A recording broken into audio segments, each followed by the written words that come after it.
took kinesiology in university, which is a big word for gym, if you're not sure what I'm talking about. And then I was a school teacher, my first job teaching. There were no jobs in phys ed, so I lied. And that backfired.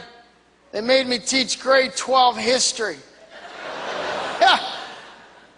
I didn't even take grade 12 history.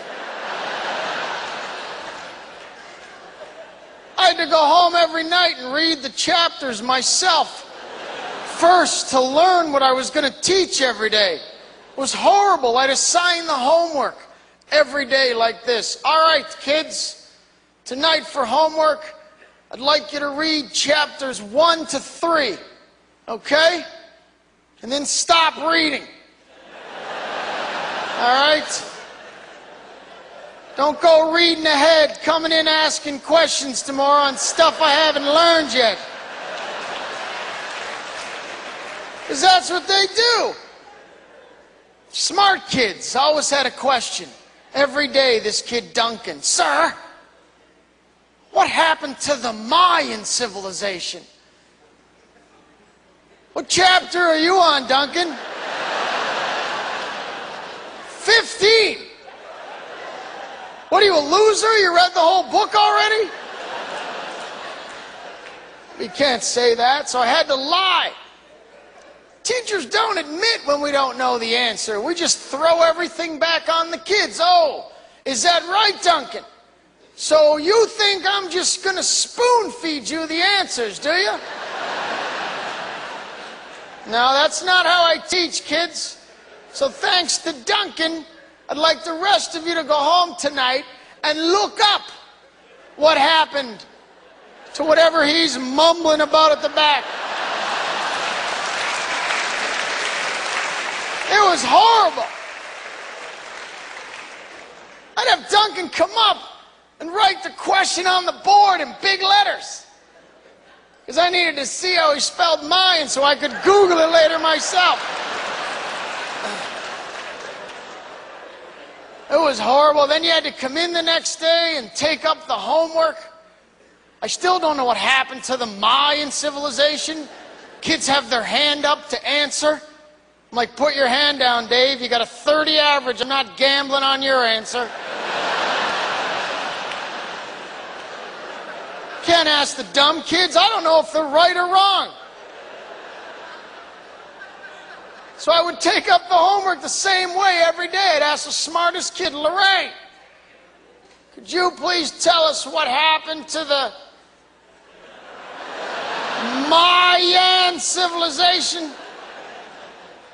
Whatever she'd say, I'd take a vote. How many people agree with that answer?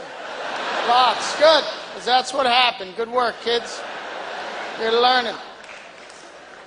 It's ironic that I was a teacher. I was not a very good student.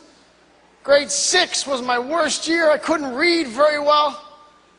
They made you read out loud. Remember this crap? Get rid of this reading out loud in schools. Nobody was ever listening to the kid that was reading. We all did the same thing. We sat at our desk, terrified, counting people to see which paragraph we got stuck with. That's all you want to know. You got that one? Oh, that's huge. It was awful. You always had that one kid, didn't matter how bad I was, there's always that one kid in every grade 6 class that was 7 reading years behind everybody. Remember this kid? You weren't allowed to go to recess until Bruno finished reading. My life was recess as a boy in grade 6. I was the first kid to the door lined up. I stood like this, just stood there. Just stood there, and your buddies are behind you like, go get the field. And you're thinking, no kidding, idiot. Why do you think I'm in my fast position? That's how exciting it was. We couldn't go one day because Bruno couldn't read, and then the bear licked the honey. Why did this kid always yell? Take forever. And then the BR. That doesn't sound right. And he'd could say the same word over and over again, the exact same way. That's when I'd get frustrated, because it's like he's not even trying. Like-a-da, like-a-da. Can't get this. The BR, like-a-da. Sometimes he'd shut his eyes like he was thinking harder. Like-a-da. No, still not like-a-da. Now you're not looking. To make matters worse, he was the only kid in the class that didn't follow the paragraph with his finger. So he'd lose his place. So he'd finally finish reading it, and then he'd read it again. But he'd read it like two different things happened. I had no idea what was going on. And then the BR, like-a-do the honey. And then the BR, like-a-do the honey. What? You gotta be kidding me. Unbelievable. I'm like, learn how to read, Bruno. You're 17, man. It's ridiculous.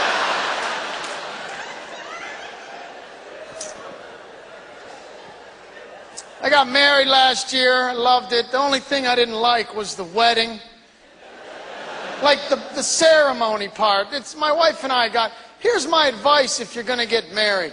Send out your invitations and have people send in their response with their gift before the wedding. Get the gifts first, and then give everybody their meal based on the gift you got. Oh my God.